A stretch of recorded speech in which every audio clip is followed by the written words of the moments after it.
Check, check, check. 1, 2, 3. 1, 2, 3. Check 1, 2, 3. Let me know if you can hear and see me well.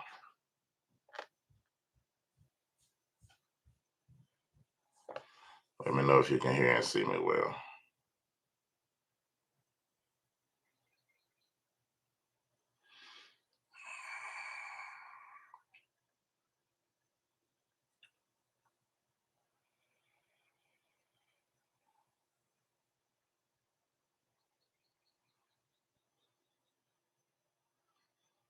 All right, praise you. All right. I'll do my shaloms. Shalom to Zipporah, Bathsheba, Ivan, Rakam, S. Makoko, Raphael, Malachi, Yah, Gabir, Abba Shalom, Tabitha, Rachel, Henrik, Mark, Amayah, Elisheba, Elisheba again, Osei, Yaqub, Pearls of Joy, Brenda, Miriam, Shalom to you, Predrag, Shakar, Amma, Malka, Yada, Fair Houdin to you, Brittany Brown, Sarah Ezra Parah, Hadar Tekoa, Jeremiah Yahoo. Praise Yahushua. Hallelujah. So it says shalom, shalom to everybody. Hope everybody doing through praise Yahushua. All right. Really on the day to check on y'all, see how y'all doing. See if you have anything you need wisdom on or prayer requests or anything of that nature. Put it in the chat and we'll get to talking about it.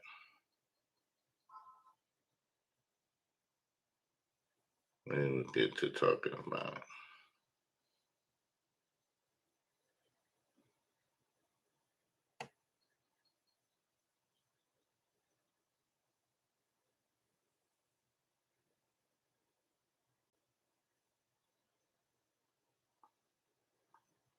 Hallelujah.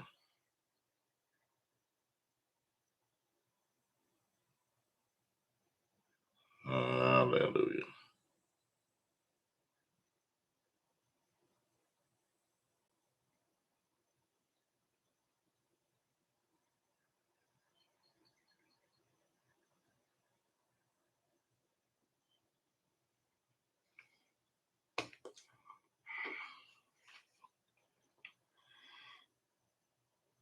Praise Yahushua.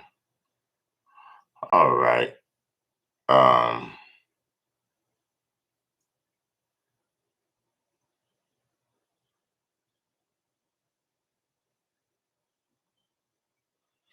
Okay.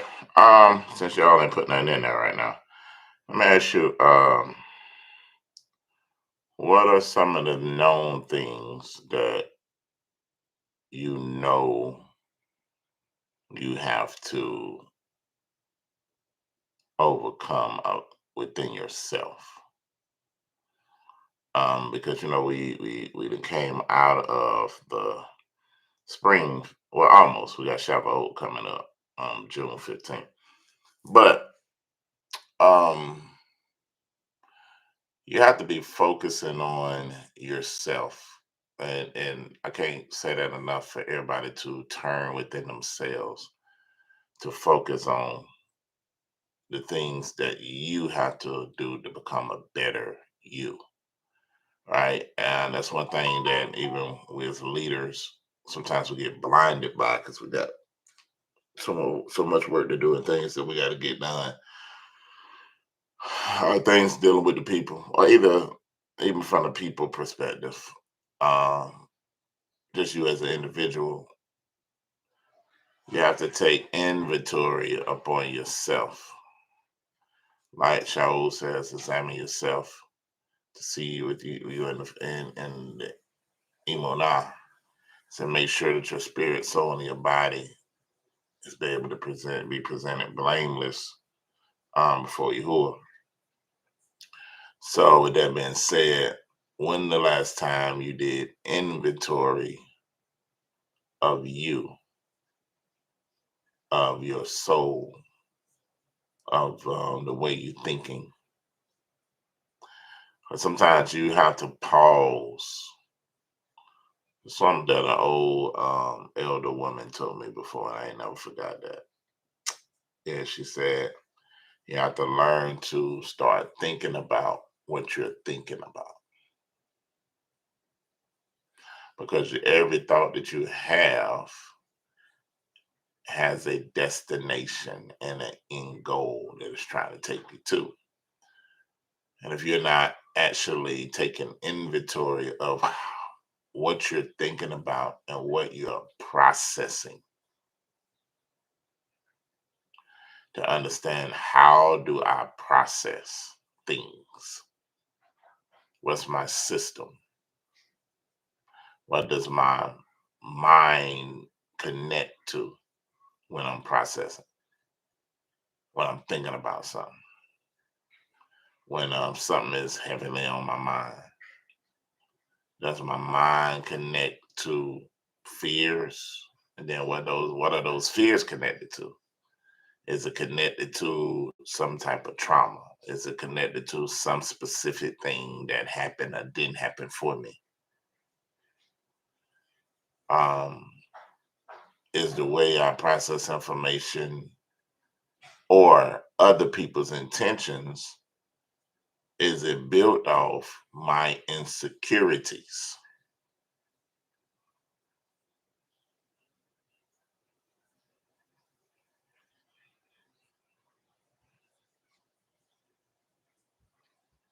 Do I hide what I'm insecure about through my do I hide what I'm insecure about through my pride?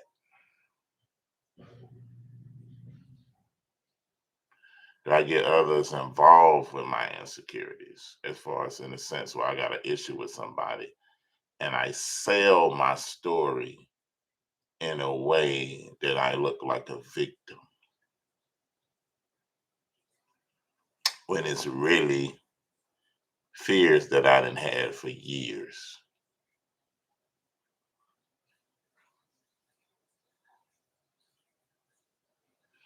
Because what'll happen, you will continually go through cycles of moedim and remain the same.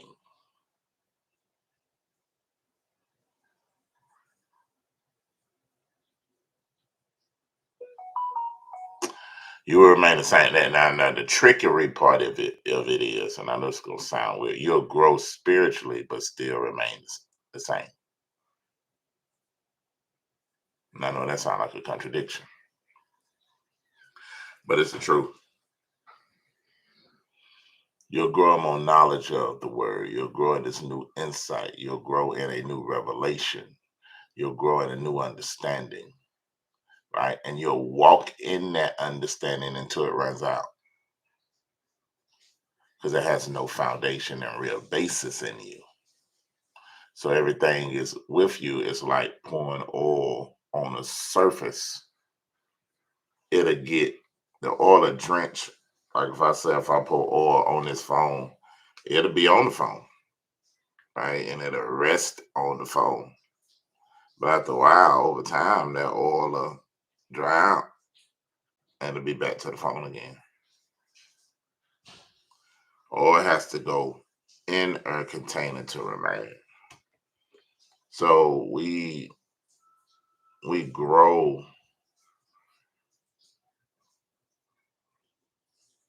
spiritually some, but then the issue is the scripture talks about, I wish above all that you prosper, even as your soul prospers.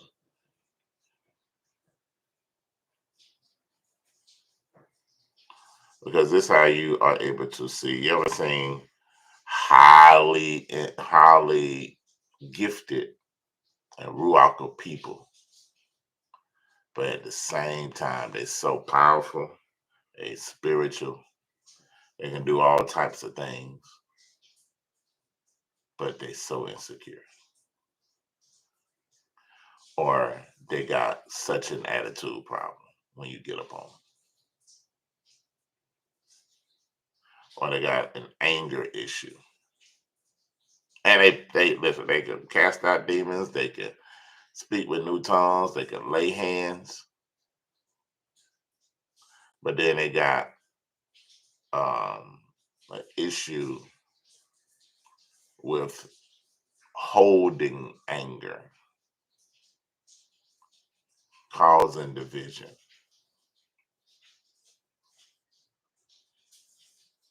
wanting to fight all the time.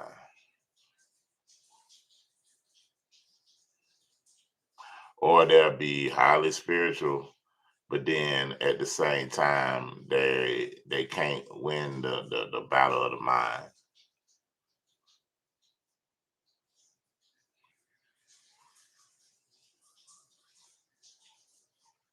They get discouraged.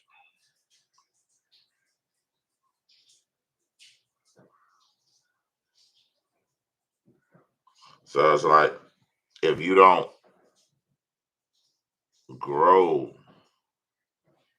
in spirit, soul, and body, you're going to give an account for something. Something is going to go lacking.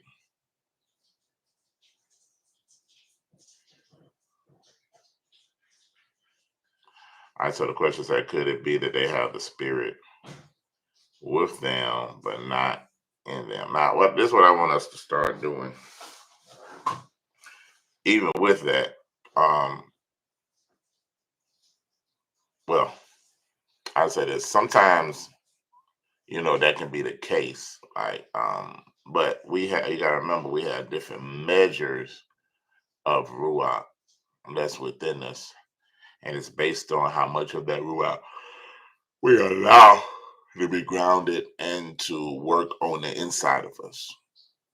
Because the Ruach HaKodesh is not going to force you to do nothing that you ain't got the will to do. So different people's imunah is measured in different areas. Different people fruit or evidence of the Ruach and on the inside of them is at different levels of growth. But you know how you see it, because you can't see where a person is truly at by the giftings of the Ruach. That's all the power. That's all the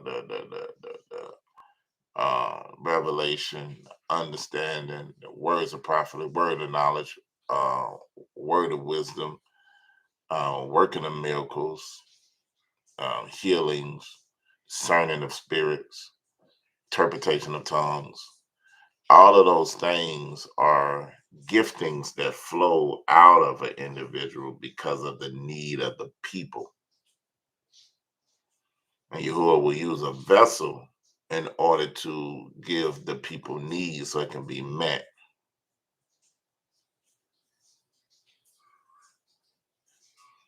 Okay. So the gifts of the Ruach is for the need of the people.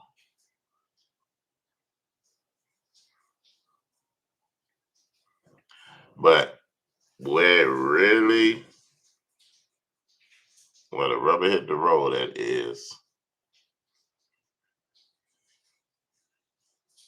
a person's soulish area. Because that's what the scripture say needs to prosper.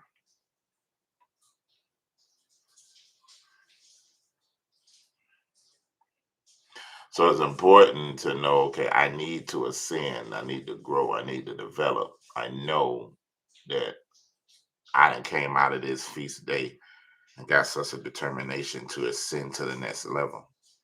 And if you just focus on ascending rather than what the weights it is that easily beset you, what holds you down, you won't ascend. You won't grow. You won't develop.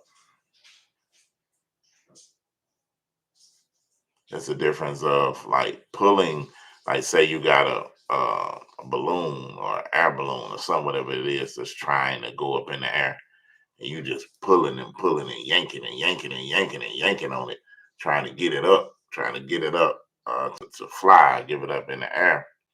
And the more you yank on it, the more damage you're gonna cause it. And that's how a lot of us be spiritually. We come from a Mordim, we come from a feast day, we come from whatever it is that we're coming from. And we'll put so much emphasis on I want to grow, grow, grow, grow, grow, grow, grow. I'm so excited. I got so much new information and this Mordim that we done got together and it put me on a new level and put me in a new place, gave me a new understanding, all this type of stuff. And we start yanking up and don't realize, listen, man, if you identify, hey, it's something, some stone on this right at the bottom of this base of whatever this, if it's apple or whatever it is holding it down and won't allow it to be released. The ascension is easy, but it's the weight that holds us down that's around whatever the base of this balloon is or whatever this place is that causes us not to be able to ascend. And if we look down and say, I'm finna destroy every weight, every rock, everything, that means, but first I have to identify what it is. It could be a rock down there, could be a stone down there, could be something caught up and tangled up in the roots of a tree that I got to untwine these roots. Because once all the weights leave, you're going to ascend effortlessly because everything grows up and goes up. So, what you have to learn to do is, you know what, man, let me really look at my weaknesses. Let me really look at my character flaws. Let me really look at how I process things when if I'm hurt or if I got shame or if I got guilt. What happens in that little space? So I can start recognizing, okay, this happening because those things are gonna stop you from naturally ascending. And once I recognize that, I have to vehemently go after it to destroy it. Vehemently. I'm definitely talking to myself on that. Also, too, I have to like, man, I have to look at this thing and say, okay, I see this thing. I recognize this thing. And I ain't finna have a calculated determination because it offends Yahuwah. But it can't just offend you. You can't do it just because it offends Yahuwah. It has to offend you because it's offending Yahuwah. So certain things we know offend Yahuwah, but we like it.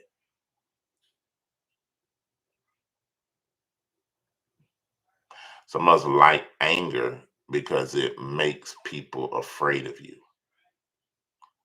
Right. So, and we like how that feel if we lash out on somebody, if we control somebody, and then they bag up or they start walking around eggshells around you. Or they're there, and then all I got to do, you inwardly think, oh, so, and you learn that as a young person, if I show I lost control, if I yell, if I scream, if I do something crazy, or if I attack you to hurt your feelings from a narcissistic perspective, I train that I get my way. So you'll never give up that attitude because that attitude is your route to get your way. Or if my feelings hurt, I'm going to be passive aggressive against you. I don't want to tell you what it is, but I want to keep jigging at you. I want to say stuff to Some will hurt your feelings and hide it with jokes. When really you hurt me, so I'm trying to indirectly hurt you. And I have learned that's the way I do it. Or I ignore you. Or I act like you don't exist. So my anger can be fulfilled to make you feel like how you made me feel, rather than being honest and talking to you and letting you know that made me feel vulnerable, that hurt my feelings, that whatever it is, you love that stuff. And he was telling me one day in prayer, it's like you have an inordinate relationship with these things because you know I hate them and they're stopping your growth and you won't get rid of it because you don't see it as a major vice with me. But yet you think it's okay and it's more important than your relationship with Yahusha. It has to be, or you would have stopped it. Some of our fears are more important than our relationship with Yahuwah. Some of our doubts are more important than our relationship with Yahusha. Some of our insecurities are more important than our relationship with Yahuwah. We would rather be secure by the applause of man, by the like of man, by getting our way, by feeling some type of way esteemed when our self-esteem is low. We get fulfillment out of people being drawn to us. From the clap of the hands and say, man, without you, without me, without you being here, without da da da da da, that becomes the goal in our life. And we would destroy anybody to make sure we get people drawn to us. And it'll mess with you. It will mess with you if you're in an arena, if you're in an assembly, if you're in a house, if you're in under a leader and you're not getting the applause, where your pride is not being worshiped, then people become an enemy, and then seeds of discord will start hearing that. Little whispers. That's right. What do you think about this? This is what I see about that. This is what we gotta be careful about this. And then you'll be at the house with a group of people whispering, swaying perceptions, swaying how people see stuff. And then these people that you done rounded up, that's rebels, you didn't turn their eyes to being rebellious from whispers. And it's all because you got an insecurity. Because when the people come out of your bewitchedness, they realize that wasn't even an issue at all. Now listen, this didn't happen to me, man. And I almost when I was, at my job when I when I was working for John Deere, man, that like that happened. I almost lost it because I'm sitting there, people winding me up because something that we thought was wrong and all that type of stuff, and we having meetings and all that, and there's a meeting with the whole job, and I'm getting up saying all kind of stuff, and man, HR people had to bring me back to reality. Like, you got a family. You might want to think about that. Didn't realize that some of the issues really weren't no issues that I was ended up wrong with. But people will boost you up to do their biddings because of insecurities. I don't feel secure about who I am. You gotta fight that. And that all us deal with insecurities, man. We all deal with it. We got to recognize it though. Because if I feel insecure, I'm gonna make everybody around me more insecure than me. So I can seem like the most one that has the most security. and then I'm a play on people, other people's insecurity. These is what narcissistic people do. They gonna find ways to play on your insecurity. Once they find what your insecurity is, they start attacking it. And then you become insecure and you begin to depend on them because they seem secure. That's why the most prideful people are the most insecure people. And insecure people will attack people. They will attack you. They will attack your character. They will attack your influence. They will attack your impact because they, in their mind, they have to replace who you are. And we have to look within ourselves and say, hey, man, what areas am I insecure? And what does the insecurity cause me to do? Because when you're insecure, you're going to find security somewhere. And if it's not in Yahusha, it'll be in destroying, without even realizing you destroying somebody in order to feel secure. Now your insecurities is built in tearing down somebody else's.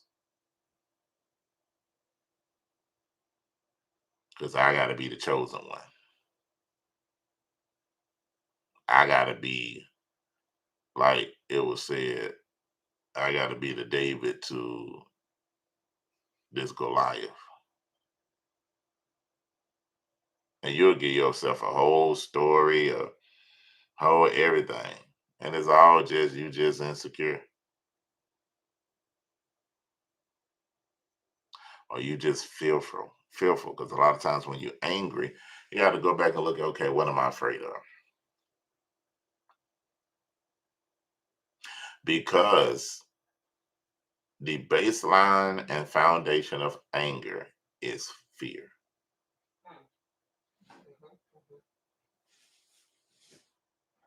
It's something that you're afraid of that then produce this type of anger.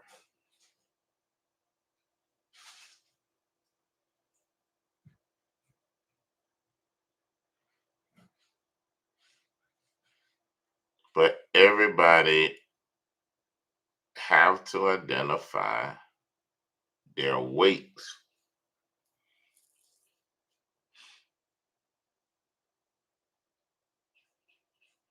And it's gonna always be in that soulless realm. And if you think it's small, it'll never be destroyed. If you think it's not a big deal, it'll never be destroyed. If you think it's okay, it'll never be destroyed.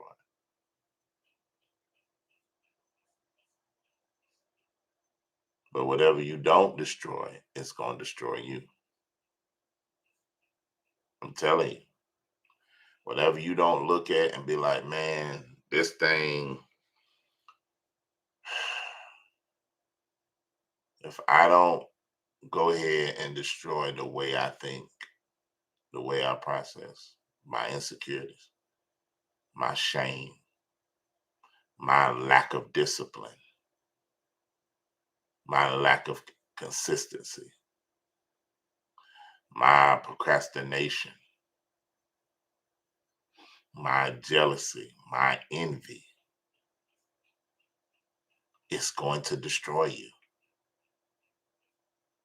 And if it's small in your eyes, one day it'll become so big that it caused you to lose the very thing that you've been working for.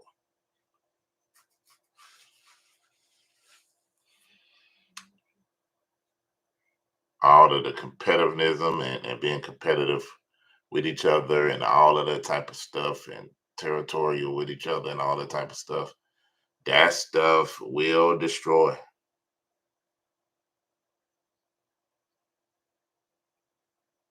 It's going to destroy.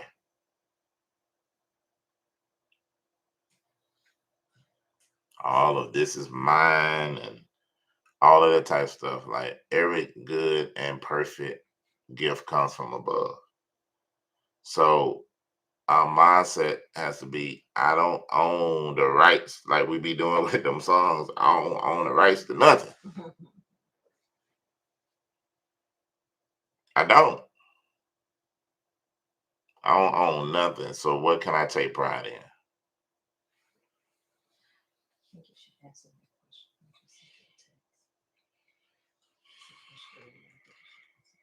That's a real tech. But that's it. You gotta ask yourself, like, hey, what do I own?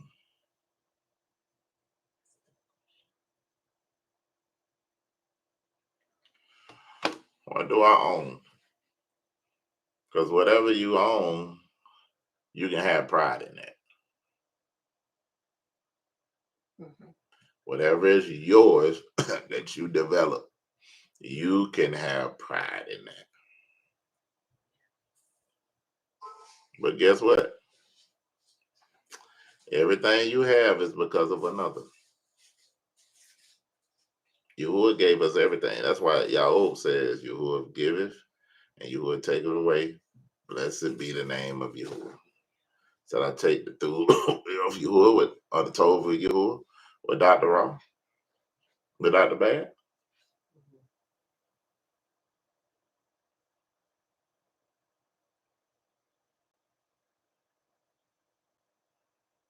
I brought nothing into this world and I'm going to take nothing out. That's how you kill pride.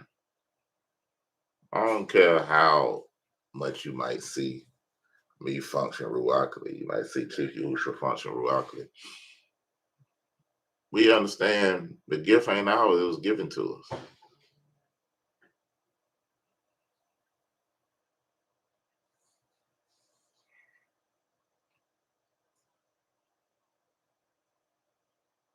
Whatever you think, because you gotta look at you. What the worst thing you can do, and we experienced that, is to know.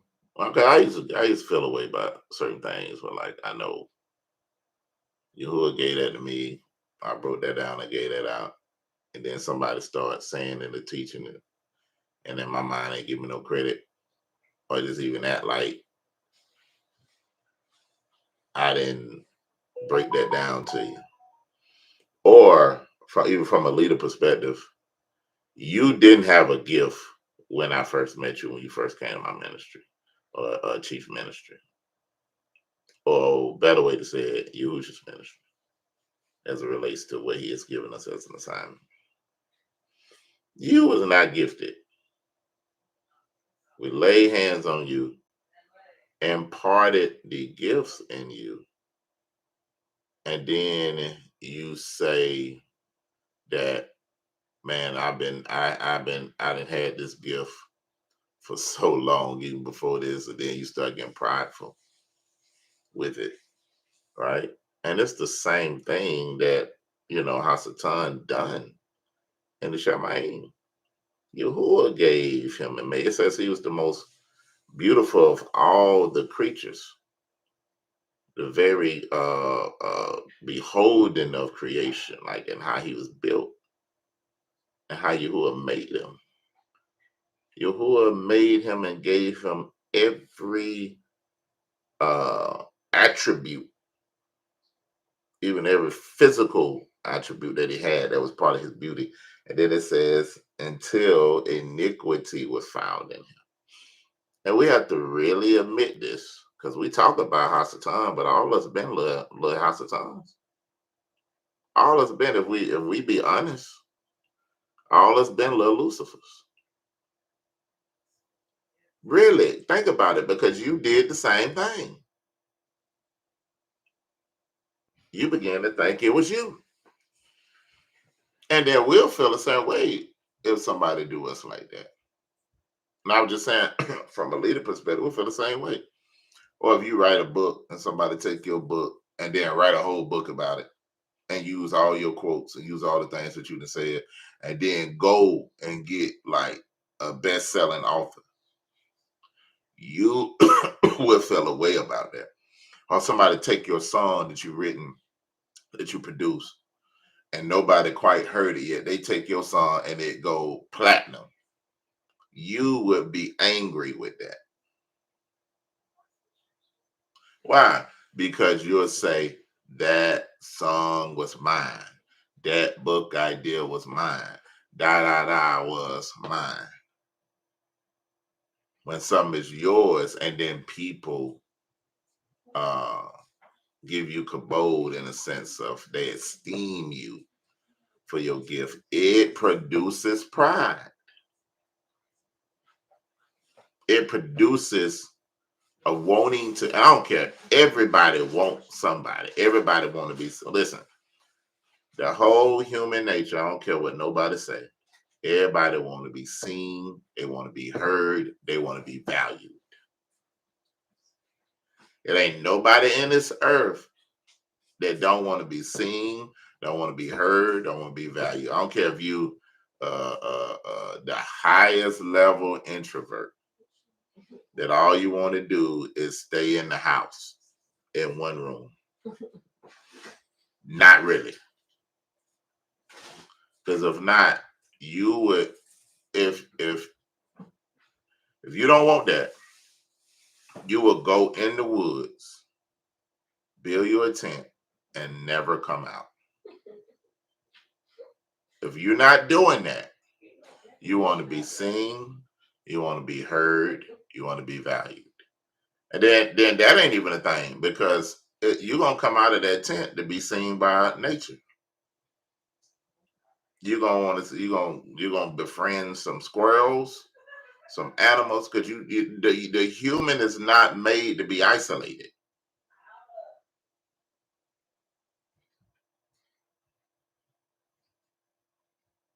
So we cannot hide things in a place of in a place of that because the truth of the matter is we do love when people love what we do. We do love when people want to follow us for wisdom and insight. And I'm talking about us as leaders, or just talking about you, period. You do love when your boss is excited about the ideas and stuff that you done did. When people looking at you promotion, when your peers on your job, they begin to be like admire you. It's a feeling that we get on the inside. And it's something about us that want to keep that feeling. And then to get to a place of where if I can't get it through righteous works, I will create unrighteous things to still get that feeling. And it don't matter who it hurts. That's why it says hurting people gonna hurt people. Insecure people is going to find a place of attack. When their feelings hurt, they're gonna find somebody to attack, to blame shift, to say it's because of you.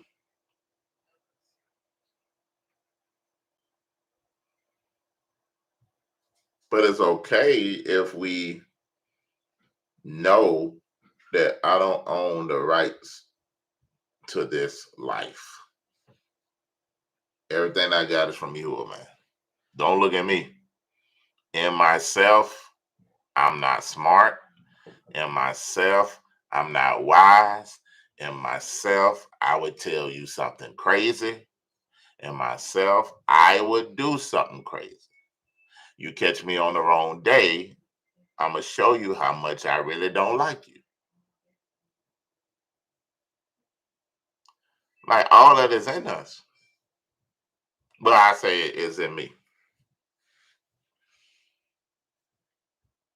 So I know ain't no through thing like that dwell on the inside of me. I know all my dependency has to be yours. This is why I can have the emo now that I have. This is why I can have the wisdom that is given to me because I know I have no wisdom on my own. So all my wisdom, I have to search it out. I have to get it through reading the scripture because that's my wisdom through prayer. That's how I gain it. Through meditation, that's how I get it. I know I can't develop none on my own because I'm not smart. Y'all that done seen me prophesy and speak things and it come to pass quickly or use the word, the gift of the word of knowledge, and I can identify stuff that you ain't know in the world. You would have thought I knew that. And it ain't me. I ain't got a thought in my mind. But I have Yahuwah through thoughts or his told thoughts, because I allow my mind to be filled with him. Because I know if it's filled with me, I'm going to tear some up. I'm going to mess some up.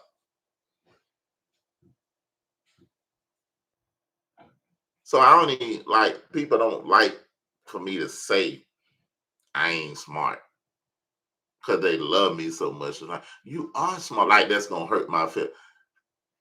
I'm saying it. How it's going to hurt my own feelings? But people will hear that because of the pride of life. And they don't want nobody to ride by my live and hear me say I ain't smart. You know what I'm saying? Ain't none of us smart. Everybody around here, all y'all is on this line is dumb. Everybody that's gonna hear this in the future is dumb. Everybody in the world, if we admit it, you dumb. And if you don't believe it, just let Yahuwah hold your life up. And you'll see how many dumb decisions that you made knowing the outcome. Because guess what? We have no excuse because we got thousands of years before we was born. And most of the problems that can occur in the world have already occurred. And we have already seen the outcome. And we already know what the outcome will be. We ain't no Adams starting something new, being the first one born. We should be the wisest people. We got thousands and thousands of years of history. History is there for you to learn from the mistakes of others, for to mentor you. But guess what? We don't pay no attention because we don't feel like we need it. We got to make the dumb decision.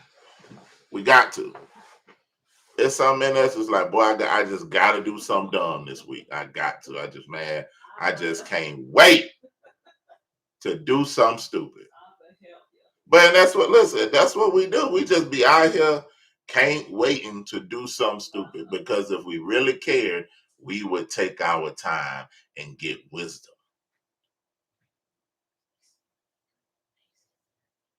It's like we'll be out here like you got a GPS. You got it turned on and they telling you how to get there. You're like, I don't believe it. I'm gonna make my own way. And you supposed to be in Atlanta and you ended up in Jacksonville, Florida, and still think you going to Atlanta. You down there in Tampa Bay trying to get to Atlanta and believe you right and won't listen. And the GPS sitting there like, turn around. And the GPS be so patient with you.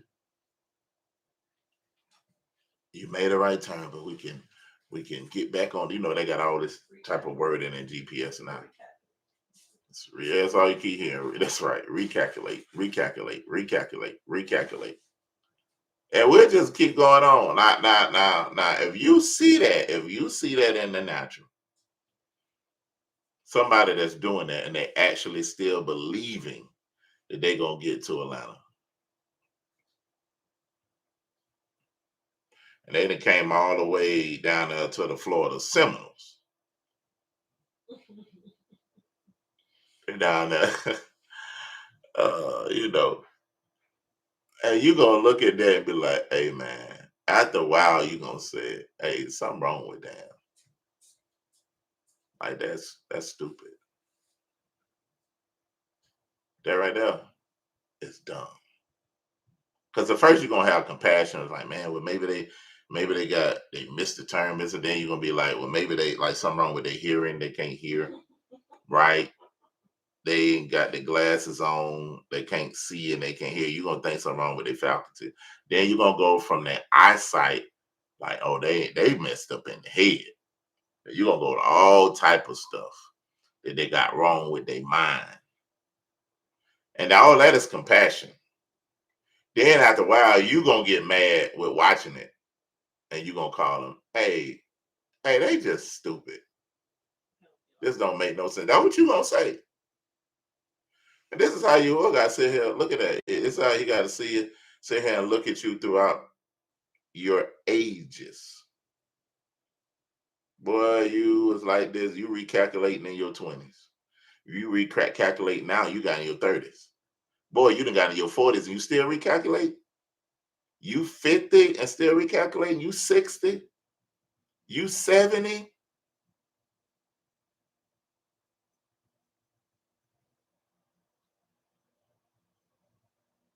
So like it's important to know, like, listen, I need you. I'm telling that to myself. I'm not wise, I'm not smart, I don't have it. My intelligence comes from you,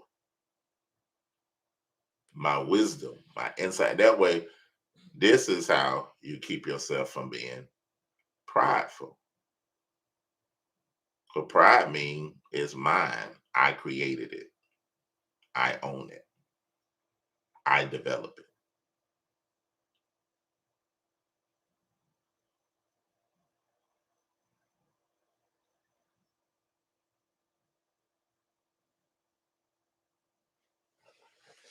So we have to really have the meekness is having the right estimation of yourself as it relates to Yahuwah.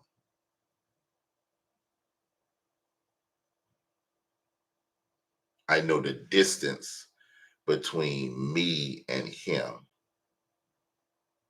and my decisions is made based on who he is. And this is why in meekness, I never respond to you. I only respond to him. That's what meekness is. Meekness is having the right estimation of yourself as it relates to who you are and where you at to Yahuwah. And then the mindset is I don't react to you. I respond to you. So whatever you do to me will warrant my response to him. This is why it talks about Musha was the meekest man on earth because his response was to Yahuwah until like, they took him off the rocker. But he get where he got the beat in the rock. But when somebody make you like is when you deal with Israelites and Negroes, you don't want to hit something. You don't want to find something. Let me say an object for somebody to be around here talking about I say I beat women or beat somebody. Better put it AI put in my word anyway. But like his was meat because whatever he did, whatever happened to him, he responded to Yahuwah. And Yahuwah responded through him. Even when Yahuwah wanted to destroy the people and the people did what they did, he responded to Yahuwah.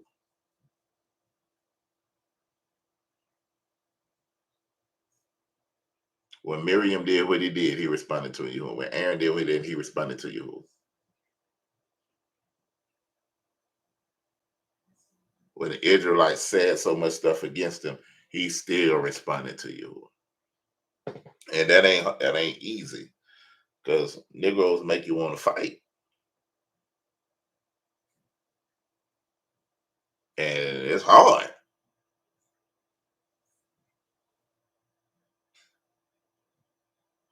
Negroes gonna test you to listen, boy, listen, they gonna test you.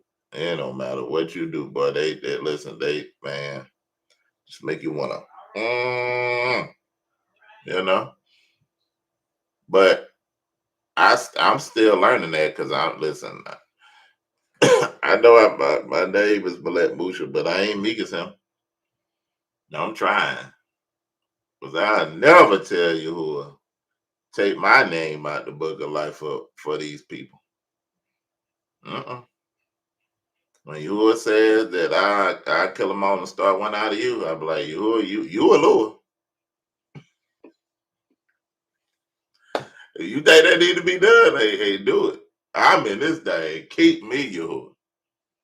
I ain't on Shaul level yet that says that I wish above all that Israel is saved and that I would be a curse for Israel's sake. Boy, listen, them brothers love Israel. And maybe I got lost in translation, or I ain't get it because went through 400 years of captivity and stuff. So I pray y'all make it, but I'm going to that promised land. Hey, I hope I see you in there. So y'all gotta pray for me on that.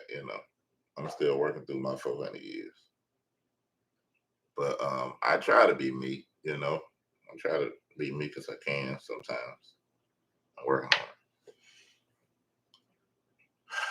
but Negroes been making me respond to them. And that ain't always true.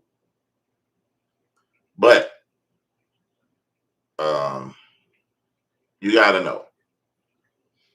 You gotta find those things because the greatest way to grow is to become a better you and focus on you. If you want any relationship to grow in the relationship with yourself. Know yourself. Understand yourself. Know what it is to love yourself, the true you, outside of the false identity that you created, outside of the trauma that has formed you to be who you have been. You ain't always been this nasty. You haven't. You ain't always been this angry. You ain't always been this difficult. You ain't always been this not trusting. Like the stuff was stripped from you because of life and because of trial, what people have done. You was a very loving and caring and thoughtful person. But now you train yourself to be outside of that because of her. And you got to move all that out the way and learn how to love you. And what I mean by love who has created you to be fearfully and wonderfully made. And the only way you can really love yourself is really through loving Yahuwah. It's loving Yahuwah, then loving through Yahuwah's creating you, loving who he created you to be. Originally, from an intentional perspective, then loving your neighbor as that. You first love Yahuwah because he's the one that created you and gave you everything and will give you the understanding of your creation, your purpose and assignment. Then you love that, who Yahuwah made you to be by loving yourself. Then from those eyes, can you really love your brother? Because you'll look at your brother and say, hey, I've been there. I've been hateful. I've been spiteful. I've been kind of where I'm a little more aggressive than I need to be.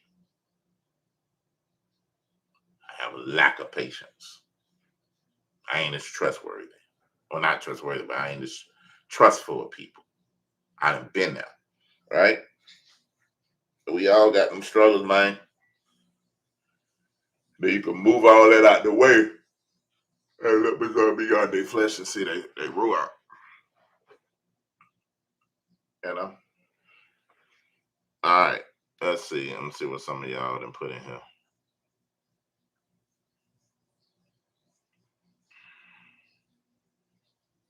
Mm, boy.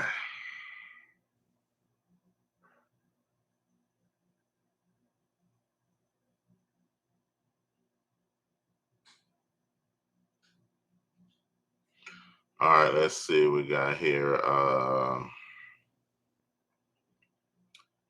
Total submission to the function of the rod, a complete change in lifestyle is based on the word. Okay. Brandon Brown said, what's the difference from selling a story and having a testimony to share? How you can tell you fully healed. All right. All right. So the difference of the two is easy to tell the difference between just telling the story and telling the testimony. Testimony is you giving complete kabod and esteem and praise to you. And something it ain't about nothing you did. It's something about all what Yahuwah did and transformed. He did. I was blind but now I see. I was lost but now I'm found. Or whatever he'd have done in your life is a testimony where it gets complete kabod and esteem to Yahuwah. When you're telling a story, you got to ask yourself, what is my intention? Right? Consciously and unconsciously, because you train yourself to be a certain way. And that stuff happened from a child.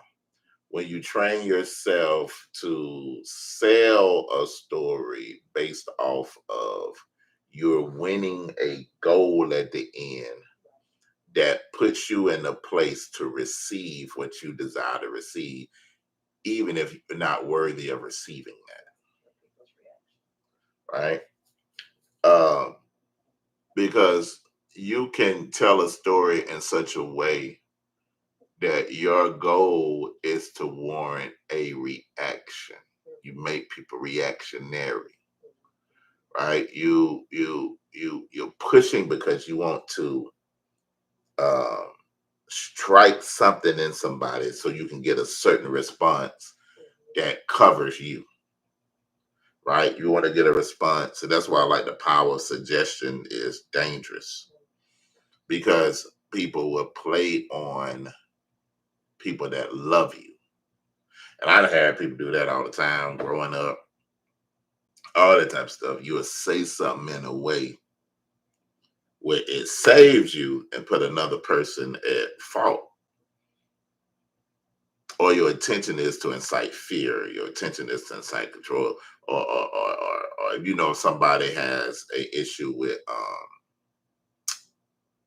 people respecting them, you'll go and tell a story in a way that it seemed like a person disrespecting them to instill something in that person to go cause an issue between two people.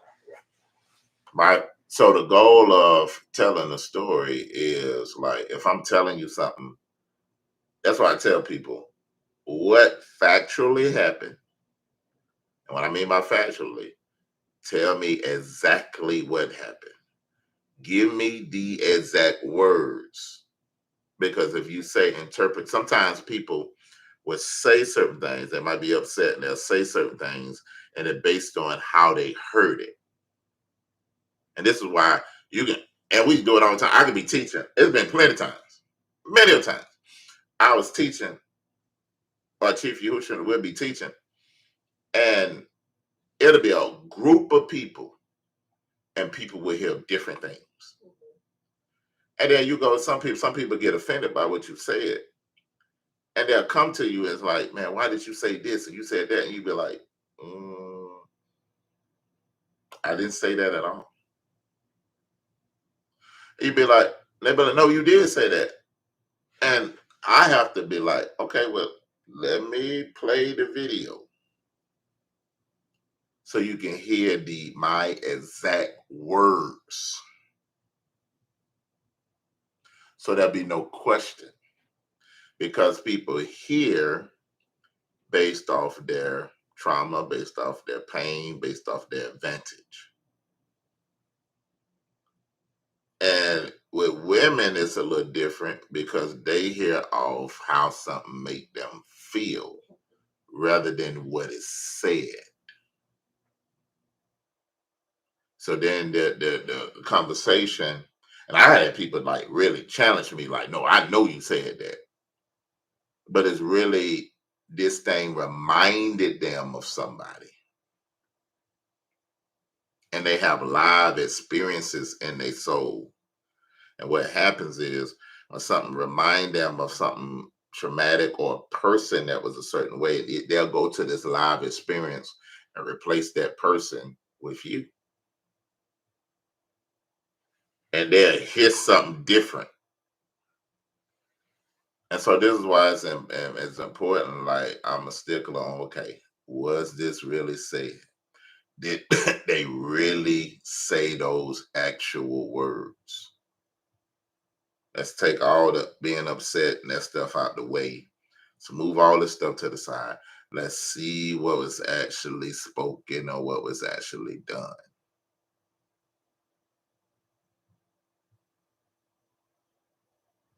And if you know the goal of all conversation is truth in Yahuwah, then you'll always tell every story right. You won't add no hamburger helper to it. It'll be straightforward. I don't care if your feelings and your emotions, if you're angry, if you're upset, whatever it is, you'll still have integrity in you. It's like, okay, well, this is what happened. But this is how I felt about what happened. This is what I believe, it seemed like this was meant, so selling the story is getting somebody to buy into the way you saw it, getting somebody to buy in how you heard it, giving somebody to buy in protecting you. But if two or three witnesses is there, the story wouldn't hold up.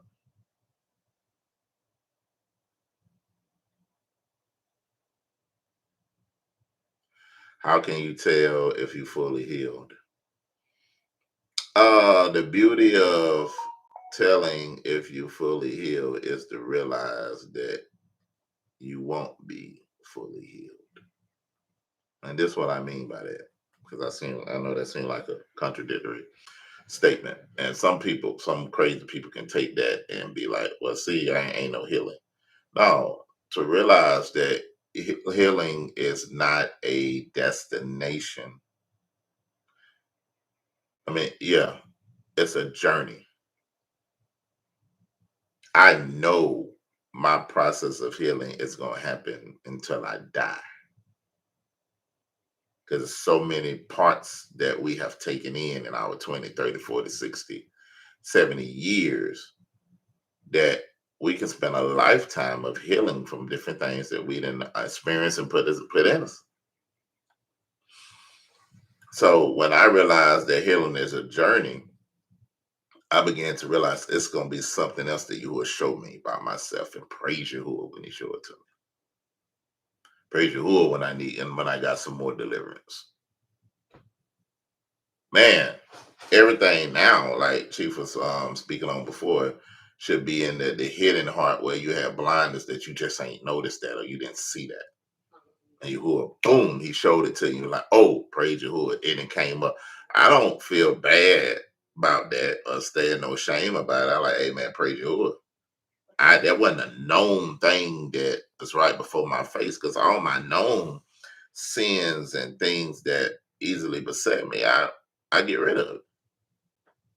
Or I try my best. But when you know it's a journey, then I'm not in the light.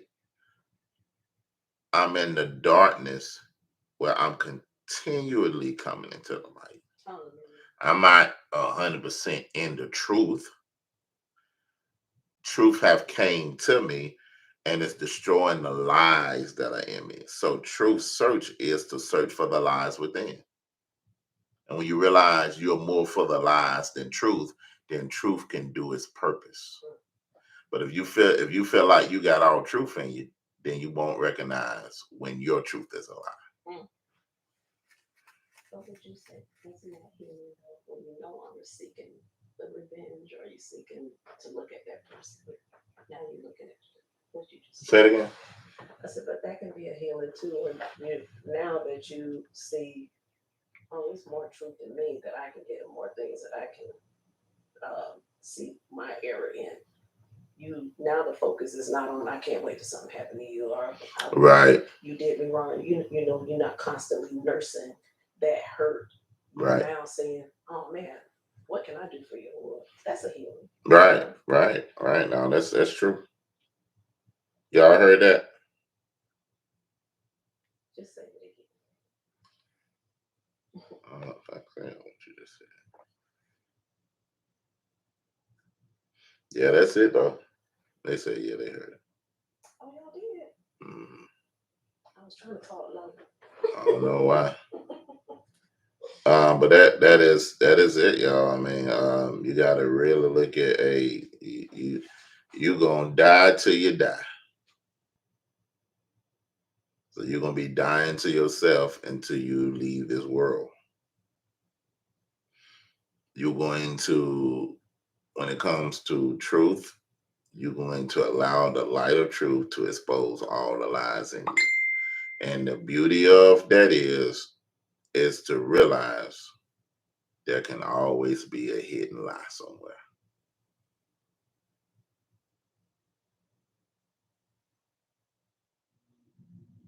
And the beauty of healing is to know I'm always healing. Hallelujah. Hallelujah. Hold on, And right, it take a lifetime. hold on, right. That's a mercy. The issue is when we talk about people not getting their ruka, it's people to, and those are the people that feel like, the weird thing is, them people feel like they heal. Mm. And what I mean by that, they feel like they don't need it. Not by their words, but by their actions. If you feel like you don't need no water, you ain't gonna drink it. And we can be sitting here like, hey, did you drink your water? You know you're gonna need that. You know you're gonna dehydrate. We got to sit here. We got the week, month after month. Like, hey, drink your water. You're dying. You in the hospital, and you ain't even thinking about needing water to survive. Being proactive about it. You don't care. And we telling you all you got to do to get out this hospital is, and they get these IVs hooked up, is to drink your water. And when a person truly comes out of the hospital and that's what the doctor tell them to do, they're gonna drink water for preventive measures. They're not gonna get to a point to say, now my body is full of water. I never need it again. I'm all the way hydrated. We'll never say that.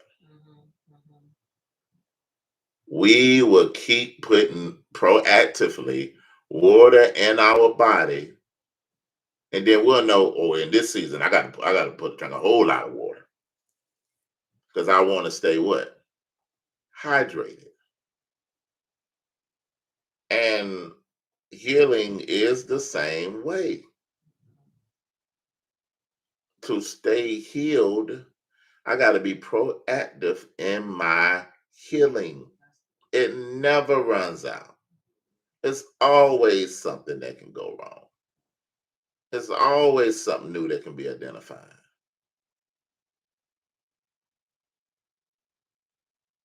It's a process of that. So that's why, like, I don't play around with it, man. You will show me because every portion of healing is another portion of Yahuwah that I gain on the inside of me. I'm conforming to the image of Yahushua Hamashiach. So guess what, man? I ain't got time to worry about, like, when you realize that you ain't got time to be jealous of somebody, envious of somebody, insecure with somebody. I got too much to do in myself. Realize I got too many problems to be worried about you. When people power struggle with you, like, why you power struggling with me? I ain't got no power in myself. Why you position struggling? I only been given this position through the mercy of you. I don't deserve it. You think I deserve to be a chief and a melek and a leader of an assembly? Listen, man, that stuff like Yahuwah can snatch that stuff be gone tomorrow.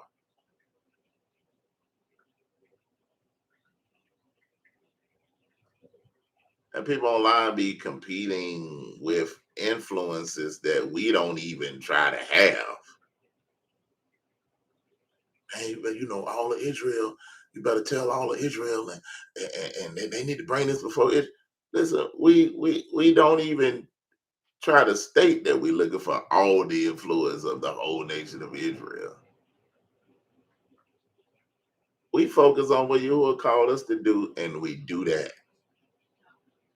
We not finna sit here and be looking at what somebody else do, or pride and plowing in what somebody else is doing or not doing. Worried about what somebody else saying and doing and uttering, and man, do what you supposed to do. Like Yahusha told, I think that was one of the disciples. I can't remember what they was asking about. I think they asking about John, and Yahusha was like, "Man, if he be here till I return, what they got to do with you?" I gotta find that. I gotta find that. I'm gonna end this lie, because like we be worried about each other too much rather than like what we supposed to be doing. Okay, then go ahead, scholar over there, John. What? Let me see. John 21. 21 verse 22. Peter asked about the fate of John. There we go. We'll start at 18. Y'all get John 21. Like this is why like people need to just do what you will tell them to do. Cause we over here, I promise you, we ain't worried about it. And when everybody get a mindset of like, man, I have to do that's it, mind my kingdom business. I gotta do what you will call me to do. And if that in my kingdom business is being hooked, joined to you, hooked to you, we got the same vision and goal and focus, and under the same umbrella, hey man, we're gonna work it. But John 21, verse 18, verily, verily, I say unto thee, when thou was young, thou girdest thyself, and walkest where thou wouldest go. Whatever. So this is a powerful scripture right here. But when thou shalt become old, thou shalt stretch forth thy hands, and another shall gird thee and carry thee whither thou wouldest not go. But that's a powerful scripture. And that's Yahuwah. Like when you was young, hey, I let you do what you wanted to do, whatever felt good, whatever was great for you, whatever in your mind gave you a happily ever after. He said, but when you really come to me, and the man that come after me, he have to first deny himself. I'm gonna take you through the valley of the shadow of death. I'm gonna take you places where now I'm girding you. I'm gonna take you places where you'll be. Listen, ain't nowhere in the world if you knew that was all that was gonna happen that you'll go do that. You ain't go that way. You'll look at that and you'll come out the covenant and you'll get the cussing. Like ain't no way I'm finna go through all that. But you was like, nope, I'm gonna lead and guide you, but I can't tell you where I'm taking you. But when you get on the other side, you'll know me in a way that nobody else be able to explain who I am to you. Because now I took you to places that you wouldn't want to go, but it gave you an expected end. Right? Now here we go. Verse 19. This spake he signifying by what death he should glorify Lord. Right? And this is Yahushua talking. And when he had spoken this, he said unto him, follow me. Watch this. Here go Peter. Then Kepha turning about, see if the disciple whom Yahushua loved following, which also leaned on his breast at supper, and said, Adonai, which is he that betrayeth thee? Peter, seeing him, said to Yahushua, Adonai, what shall this man do? And he's talking about the one that Yahushua loved. Yahushua said, if I would that he tarry till I come, what is that to you? Follow thou me. Then went his saying abroad among the brethren that the disciple should not die. Yet Yahushua shall not said not yet Yahushua said not that unto him, he shall not die. But if I would that he tarry till I come, what is that to thee? This is the disciple which testifies of these things, wrote these things. And there are also many other things which Yahushua did, which if they be written, it won't be able, the word wouldn't be held in the book. And he still walked away and said what he thought that meant. He wanted to know, like, and this is the one when people be talking about favoritism and all that type of stuff. Listen, the most obedient is the ones that's going to be able to inherit the most promises. That's just what it is. You're going to love everybody the same, but even in your house with children, you're going to love all them children the same. But the most obedient ones is the ones that get more things or more inheritance. And that's just the truth. So Keith was sitting here like, well, what about this disciple you love over there? What's gonna happen to him? And he was like, hey, listen, that ain't none of your business. If he tarry here till I return, what is that to you? You follow me. You do what I'm supposed to do. Then Kiefer went over there and told the disciples, well, Yahushua said he gonna live forever. That's a Negro. I'm telling you. That's a black man right there. That's what we do. You missed the whole point. And when to go told the story that he said he gonna live forever, which is crazy. So what you think that might have incited in some of the other disciples if they knew so that they was gonna have to die for Yahushua? But anyway, we have to mind our business, do what Yahuwah call us to do, and that's what we gonna do. Like as a ministry, we're gonna do what Yahuwah call us to do. All right, I'm gonna end right there. Hope I said enough to kind of help you a little bit in whatever ways you needed help.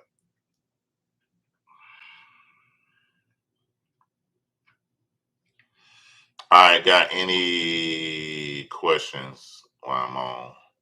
Not biblical, but just ministry questions. I got to get ready to go.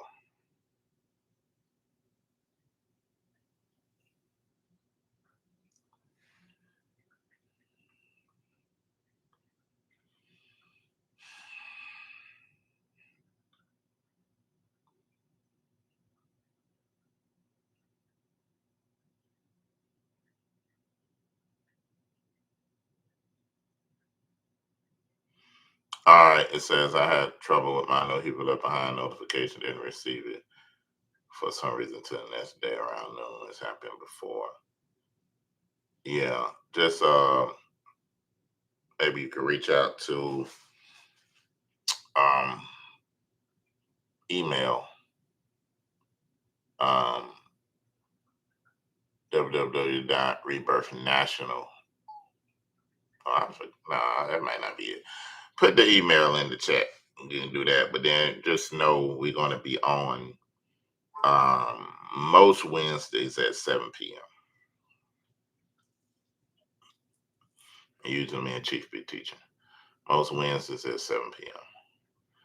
info.rebirthnational at gmail.com.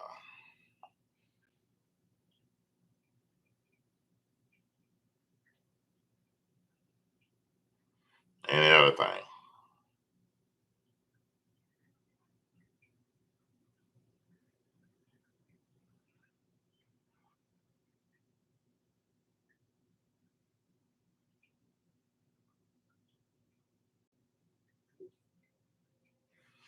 All right, that look like that's it.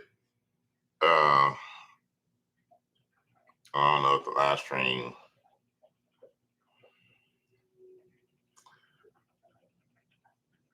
Okay, yeah, brother Goodman.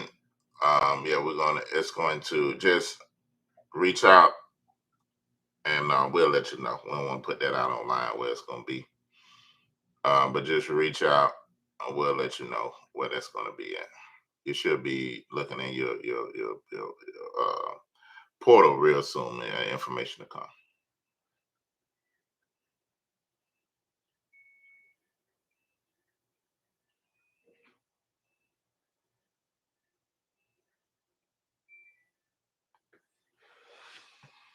All right. I love everybody. Appreciate everybody for being on. Um, we're gonna get ready to go. I think Brother Dante Stewart asked for prayer. Uh, I pray for what did I pray for? You, I pray that Brother Dante Stewart, him and his family be grounded in you, Father. We pray that you strengthen them with all might in their spirit. Let them know the breath, length, the depth, and the height of your love that surpasses all knowledge. You will give them the spirit of wisdom, revelation, and the knowledge of you, and that eyes they understand and this light, that they may know the hope of their call and the richness of their inheritance, Father. Strengthen them, Father, with all might by your spirit. Let them be fruitful in the works of you. Open up doors, the windows of heaven, according to their righteousness that you have given them and your mercy upon them, Yahuwah, that they may receive financial blessing and give them financial literacy that they may be able to maintain the blessing that you give them. In the name of Yahushua, in the name of Yahushua, hallelujah. Where did I get that hoodie from? This hoodie? Sometimes the Kodashim, the saints, they'll take statements that I made. Like it could be on these Sunday reflection calls and whatever, and they'll take little statements and make t-shirts and hoodies. So this one is one I did a while back. It says loss comes before gain, death becomes before life, dissension becomes before ascension, humiliation comes before exaltation, burial becomes before resurrection, battle comes before territory. And then you can get this from Selah Styles. That's what Sarai Ezra Parah. You put your link in there. Sarai Ezra Parah, and put your link in there, or how they get in touch with you so I can say it. Because I know the people that see this afterwards, they won't probably see the chat.